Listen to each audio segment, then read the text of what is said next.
Hi folks, I hope you're all well. As you can see, here I'm a little bit under the weather this week, but I'm still going to see if I can get through the lectures for you so that you've got them up online. So I apologise if I'm a little bit croaky or a little slower or a little harder to understand today because I am genuinely feeling like a pile of crap. This particular lecture is focused on police misconduct and corruption for HSP108. So what is police misconduct and corruption? I want to actually give you some ideas about that because it's a pretty variant concept. A lot of different people have different ideas about what that looks like and what it means and all of those types of things. One of the ones that we see most commonly used is a referral back to the UN Code of Conduct for law enforcement officials. I'm not sure if you're aware of this specific Code of Conduct, so I thought I'd give you a link to it. But we can see here in Article 7, it says law enforcement officials shall not commit any act of corruption. They shall also rigorously oppose and combat such acts. And they talk about an act of corruption in the same way as any other abuse of authority, incompatible with the profession of law enforcement. The definition of corruption is subject to national law. It should be understood to encompass the commission or omission of an act in the performance or in connection with one's duty in response to gifts, promises, or incentives demanded or accepted, or anything to do with the wrongful receipt of these once the act has been committed or omitted. So it's obviously a fairly complex idea, and other people talk about corruption as a much more simplified way of thinking about it. And often they're not specific to law enforcement either. But this gives you a sense of the fact that we do have international instruments in place which show law enforcement officers what the expectations are around behaviour in relation to corruption. That doesn't necessarily mean, though, that the officers are going to follow those types of guidelines. So one of the organisations which is really fascinating in respect to these issues is Transparency International. Again, I'm not sure if you've heard about them, but they're an organisation that internationally tracks different forms of corruption. And this is not just in relation to law enforcement, it's in relation to governments more generally. Now, it's not so much that they can actually do this. As you probably well know, corruption is really difficult to detect, and that's often because people don't come forward when they're saying, well, I think something's going wrong. I don't know really how to talk about it. All of those sorts of things. We'll talk about that more when we talk about police culture and so forth. But what they do in Transparency International is they measure the perception of corruption across different areas. So they go into local communities, they ask them questions about what they think they see in their local communities and in the media and in their government and things like that demonstrate corruption. And we can see that our lowest scorers in the world at the moment very much emerge out of areas where they're characterised by entrenched and bloody conflict. So Angola, South Sudan, Afghanistan, North Korea and Somalia are very much ranked at the bottom areas of the list. If you're interested, you can just get online and put in Transparency International and it will come up with the full list of different countries. It's a really quite fascinating read. So Prenzler gives us an understanding, a little bit more of a complex understanding of what misconduct looks like for law enforcement officials. Number one, we've got graft or classic corruption, which is where we're not prosecuting in exchange for a bribe or for money or some other sort of benefit. There's been quite a lot of discussion lately in the international media, unfortunately, particularly cases in the US we see a little bit more often than anywhere else. Again, I'm sorry for picking that area, but it is such a great example of what we talk about in this unit. But we've had some pretty high profile cases where police officers have been prosecuted, getting the brain there, it's getting there eventually. Police officers have been prosecuted for sexual assault. So they say, well, I'm sure there's something we can work out. And instead of, finding someone for a speeding or whatever, the officer has sex with that person. And of course, that's very much against the consent of the person involved. And that's considered sexual assault. So that's a classic form of corruption, or graft, as it's more commonly called. Then there's process corruption, where they change evidence or plant drugs, and we can see this happening in the cartoon. I really like this particular one. So something that demonstrates that, it supports their theory, what have you. There's a very famous example, again in the US, where an officer has been filmed chasing down a black person who was stopped for a police check, just literally a police check. Stopped in this car. The person freaked out and got out of the car and ran. I cannot remember the specific circumstances around why they ran, but the police officers shot them in the back, which is completely illegal in so many different ways. Then the police officer went back to the station and they filed a report, and they wrote up this report about what happened, and they said that the person had grabbed their taser and was running with the taser, threatening the officer or something along those lines. Sorry, I can't remember the specific circumstances now. I'm pretty sure it was last year or the year before where it happened. But didn't know that someone was standing across the street with a mobile phone, recorded the entire thing. So he submitted his statement saying that this person stole the taser and was threatening and all of these types of things. And then this person came forward with a video that clearly shows that the person was running away from the police officer. The police officer shot them in the back, then walked across and planted the taser on the person's body. Really disturbing stuff. That's what we call process corruption. There's excessive force, police brutality, all of those types of things. This is unfortunately common. Even though we have guidelines around the ways in which different types of lethal and non-lethal weapons are supposed to be used, these are not necessarily adhered to in the most stringent way. A good example of is one of the incidences in Queensland. This is a few years old now, I think, where there were young people sitting in South Bank Park. They're literally just sitting there, and the police walk up to them, start asking questions, all of those types of things. They're obviously not doing what the police officer's asking them to, but we don't necessarily know that.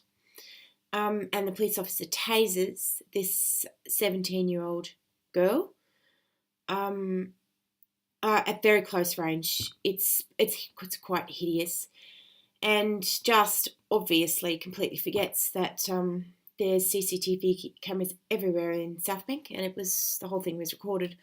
So he clearly does not have any grounds to be tasering this person. They're not in any way threatening him. It just appears he's been pissed off, and he's sick of them not doing what he asks. This is a really good example of what we would call excessive force.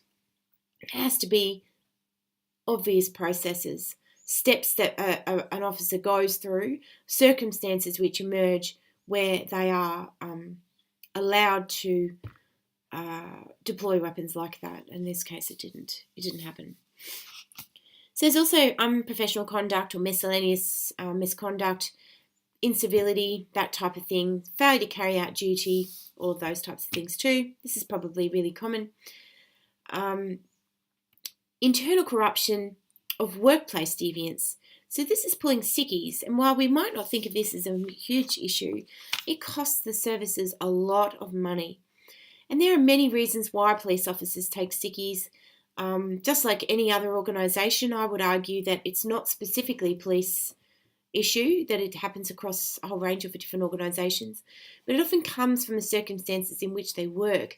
The fact that they are not getting the support that they need for stress or mental health issues or depression, that they might be using alcohol or drugs, for instance, that also they just might be so jaded and peeved off with the organisation that they just decide that they can't face it on that particular day. So I would argue this is not necessarily something that officers necessarily exploit. It's probably more the circumstances where the organisation is not supporting them. And of course, conduct unbecoming or unprofessional conduct off duty, fights, drinking, rowdy behaviour and so forth. We need to remember that police services are made up of people in the community, and the police organisations will therefore often reflect the issues that we have in the community for that reason. So that's just a little, I suppose, typology of police corruption. Why police corruption happens is a little bit more complicated, but I'm not going to go into a huge amount of detail about this. There's two main things that, two main areas that people talk about, and that's this notion of moral vulnerability and the overall causes of corruption are quite specific and focused. So moral vulnerability is where police officers' morals can be eroded over time because of the job that they do and what it requires them to do. It often requires them to use problematic means, so surveillance to detect crime and so forth, which normally wouldn't be allowed. It's not appropriate for people to set up surveillance cameras in somebody's house unless they're a police officer, like it's just totally illegal. It's also that they keep company with people who are morally corrupt. They interview those people as witnesses. They use informants and so forth. They also endure a high number of lose-lose policing situations where they commonly don't have a positive outcome, and it can be extremely taxing emotionally to continue to do this work on a daily basis. Domestic violence call-outs are a classic example of this, where they can be called out over and over and over again to the same household, never seeing any resolution of that circumstance. And unfortunately, often it turns out that deaths are common in those circumstances, which is why they have specific legislation around those types of incidents now. And most importantly, they're around people who use and sell illegal drugs. They're around money and money being made that can change people's lives significantly. And depending on the context and how much they get paid will depend, of course, on how much of a significant risk this is. The US, again, is a great example of this being a significant risk because they get paid a paltry amount of money as officers in the US. There are some causes of corruption. I'm not going to go into a huge amount of detail around these. I'm just going to quickly skip through these. The Sisyphean nature of policing, and this is what this image is. I don't know if you've heard about Sisyphus. I think it's Sisyphus. Yeah, I'm pretty sure that's right. This is where the colloquial way of talking about it is probably pushing shit up a hill, where you're genuinely doing something which is it can seem endless and completely pointless form of labour, which is why we have this picture here of a person pushing a rock up a hill, because that's what Sisyphus was doing. So there's never any resolution to it. Domestic violence call-out, again, is a perfect example of this. Cynicism, where police officers often expect the worst. They become really jaded because they are just so sick and tired of the community acting in particular ways and not providing them with respect and so forth. The moral ambiguity of policing methods, the fact that arrest is actually a form of lawful assault, and no other person would be able to do that.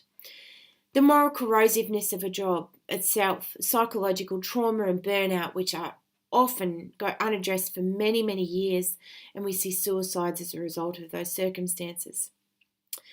Access to gratuities. So the fact that there is money available, the fact that they can, for instance, pull up at a scene, someone's dying, they've got a whole bunch of money and jewellery on them, they grab that stuff, they pop it into their jacket, the person ends up dying, but they've got access to that stuff, nobody's around, they can just take it. Unfortunately, in this instance, the one that I'm talking about, he forgot that his dash cam was on and it caught the whole thing. Conflicts of interest, massive issue. I'll give you some examples of that in another part of the lecture. Groupthink, which is where they genuinely disagree with their supervisors, and I've talked about this before, where decisions are made up here at the level of managers, that filters down to the level of police officers, and they just don't agree with the way that things are happening, and they haven't consulted with those officers in those instances. The slippery slope argument, which is where it actually is unintentional. It starts really small, like by getting a free coffee or something, and it ends up being something else down the track. An unfair distribution, which is where they're actually living in areas near people that they don't necessarily want to live near, and they see and hear what happens around these issues on a daily basis in their local communities. So there are definitely vulnerable areas around having access to information that they shouldn't have, or they probably wouldn't normally have. The fact that they've got access to internet, driving information and then passing that on to third parties is a very common issue. Inadequate supervision, informant relationships, the fact that they can be targeted by criminals, and of course non-organisational factors like domestic or personal problems, relationship problems, alcohol and drugs, financial difficulties, networking with criminals for whatever reason, and having long-standing relationships with people who are in the know or involved in different types of crime. So those are areas of vulnerability. There's also what we call high-risk areas, where these are people working in areas as detectives, and poor process activities that they have there, traffic patrol, and opportunistic bribes, which is the sexual assault one I was talking about before, watch houses and assaults or deaths in custody, motor vehicle patrols and dangerous high-speed pursuits, special tactic units and the use of excessive force around raids and sieges in particular, drug squads and the fact that sometimes drugs can be on-sold, or shakedowns of dealers and things like that, as well as having illicit access to and misuse of confidential information. So that's just gives you a sense of where the high-risk areas are in police organisations. How police are governed internally really makes a big difference. We have things like a police oath, we have a values statement, the code of conduct or ethics, the role, the mission, the functions, the legislation, and police policies. All of these things lead to circumstances where police are supposed to be keeping the peace. They are maintaining that social calm and order, the social conditions in which people's rights can be respected and supported. But that doesn't necessarily happen overall. And we see a whole range of different forms of misconduct that come out of professional standards, even when professional standards are in place. So misuse of authority, getting free drinks, meals, services, kickbacks, receiving goods, money for referring business and so forth, opportunistic threats where they're stealing from arrestees or from traffic accident victims and so forth, shakedowns that we were talking about before, not making an arrest or filing a complaint, impounding property for whatever reason, illegal activities, drugs, pornography, etc. The fix where they undermine criminal investigations or proceedings, or they lose traffic tickets and so forth because it's a particular person. Direct criminal activities where an officer commits a crime against a person, so the shooting of the person in the back is a classic example of that.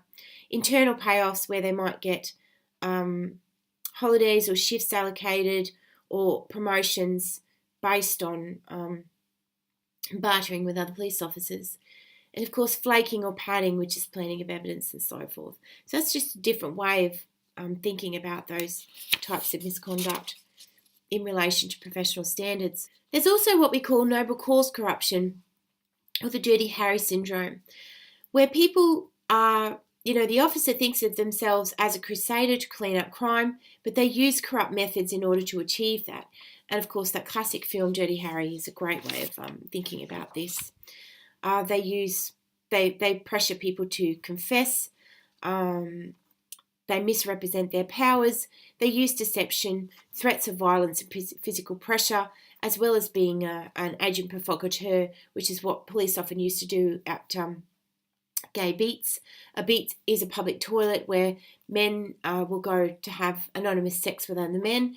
Just so you know, it's not typically gay men, which is really interesting. More recently, we've found out that it's typically heterosexual married men who don't want to tell people about their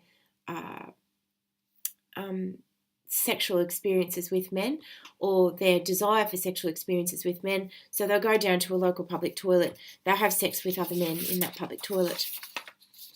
But often police, what they do is they learn about the different codes that gay men use, then they mimic those in beat spaces in order to catch them, catch the gay men. So they'll start, showing interest around those types of things, or they catch the men who are interested in having sex with men, not necessarily gay, and they will use those codes, and then they'll, reveal their badge and arrest them and so forth. Even though that seems like a fairly standard, reasonable practice for police to be involved in, there are huge ethical implications in those processes. It's not unreasonable to think that, it's not okay to have sex in a public toilet, but there are other better ways that we could be addressing those types of circumstances that don't involve corrupt behaviour. So how do we address these types of issues? There are so many different ways. Essential strategies: having a professional standards unit internally in the police organisation, having a civilian oversight process, complaints obviously and disciplinary systems, complaint resolution, which we hope that would happen, but it doesn't necessarily do that. Integrity measurement, where, like those, secret shoppers? You have people that go to police who have been set up by an external organisation to test the process and see whether or not people are on the take or whatever, whether they'll accept a bribe and so forth. They have people that are,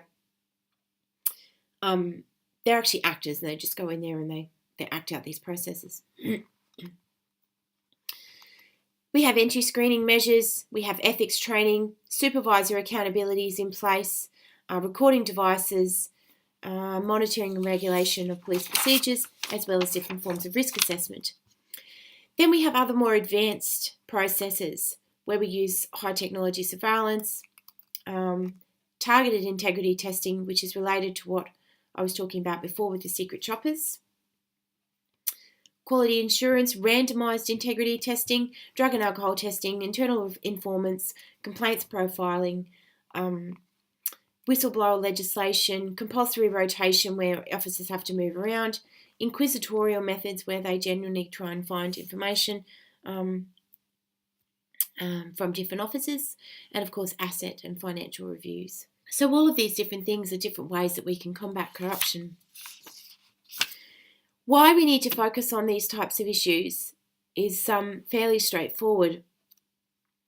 We've got a lot of evidence now about the outcomes of police misconduct,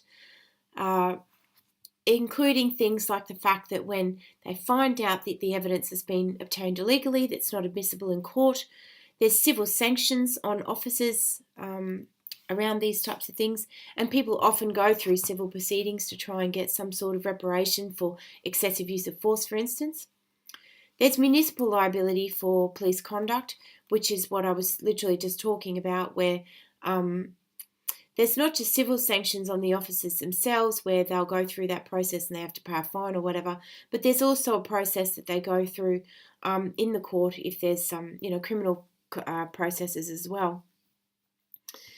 Prosecution of officers under the state and federal law, obviously, internal investigations and disciplinary mechanisms, and of course, citizen complaint review boards that they have.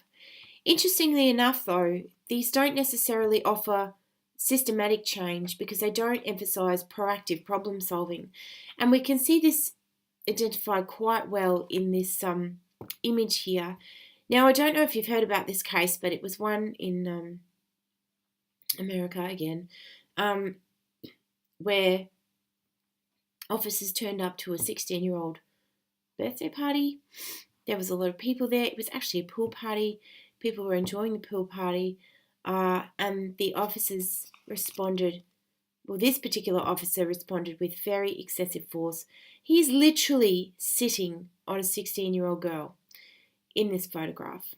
Now, all the reports of the many, many young people and other adults sitting around watching this incident made it very clear that he acted in a very over-the-top and excessive way. He acted as a person under this significant distress and probably burnout at this particular point because he used a level of force which did not at all, the person was just talking back to the officer, tackled her on the ground, and then sat on her, which is highly inappropriate for a 16-year-old girl. So we need to look at other ways of looking at significant cultural change within police organisations, because these things, while useful, don't necessarily offer long-term change. More importantly, the courts are now saying that it's no longer their job to try and resolve these issues. They're saying, okay, fair enough. You've been subject to police brutality. You've come to the court to get an outcome. We'll deliver you that outcome if we possibly can. But ultimately, it's the responsibility of the police organisations to make that cultural change happen. It's not the responsibility of the courts. So some courts are going now, no, we're not going to deal with this one. It's going to be referred back to the police organisation to deal with in that respect. Anyway, that's kind of the end of our discussion of police misconduct and corruption. I hope that was helpful and it gives you some sense of what these issues are. And I'll chat with you all again soon. Have a great day. Bye.